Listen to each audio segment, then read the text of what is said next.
Hello friends, ആദ്യം തന്നെ ഒരു കാര്യം പറയാം. നമ്മുടെ ചാനൽ സബ്സ്ക്രൈബ് ചെയ്യാതെ കാണുന്നവർ ഒന്ന് സബ്സ്ക്രൈബ് ചെയ്യുക. അതുപോലെ തന്നെ നിങ്ങൾക്ക് വീഡിയോ ഇഷ്ടപ്പെട്ടാൽ ഒന്ന് ലൈക്കും ചെയ്യണേ. ഇത് നന്നാക്കിക്കൊണ്ടിരിക്കുന്ന ഉലുവാച്ചീരയാട്ടോ. ഷുഗറും പ്രഷറൊക്കെ ഉള്ളവർ ഉലുവാച്ചീര ഡയറ്റിൽ ഇൻക്ലൂഡ് ചെയ്യുന്നത് നല്ലതാണ്. ചീരയൊക്കെ കഴുകി വൃത്തിയാക്കാൻ ഭയങ്കര പാടല്ലേ, പക്ഷേ ഇതിൻ്റെ ഗുണം ഓർത്ത് നമ്മളതൊക്കെ ചെയ്യും. ഉലുവാച്ചീര ഇട്ട് ദോശയാട്ടോ എന്നുണ്ടാക്കുന്നത്. അപ്പോൾ അതിനായിട്ട് 4 മണിക്കൂർ കുതിർത്ത പൊന്നേരി എടുത്തിട്ടുണ്ട്.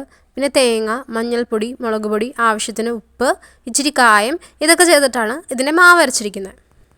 ഇവിടെ എന്ത് ഫുഡ് ഉണ്ടാക്കിയാലും പൊതുവേ ഞങ്ങൾ എരിവ് കുറച്ചാണ് ഇടാറുള്ളത്. ഇത് കാശ്മീരി ചില്ലി പൗഡറാണ് ആഡ് ചെയ്തിരിക്കുന്നത്. എരിവ് കൂടുതലാണെങ്കിൽ കിഷുവിൻ്റെ അച്ഛനൊന്നും ഇഷ്ടപ്പെടത്തില്ല.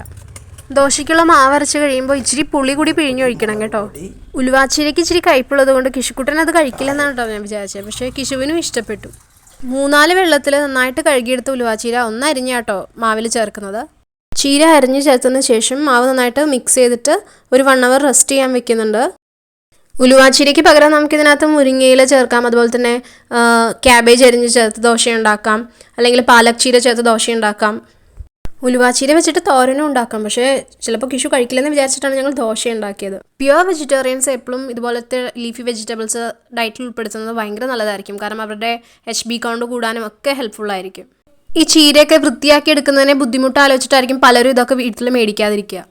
ചെറിയ കുട്ടികളെയൊക്കെ ഇത്തരം പോഷകസമൃദ്ധമായ ആഹാരങ്ങൾ കഴിച്ചു പഠിപ്പിക്കുന്നത് നല്ലതായിരിക്കും. അങ്ങനെ ദോശയൊക്കെ നമ്മൾ ചുട്ടെടുത്തു.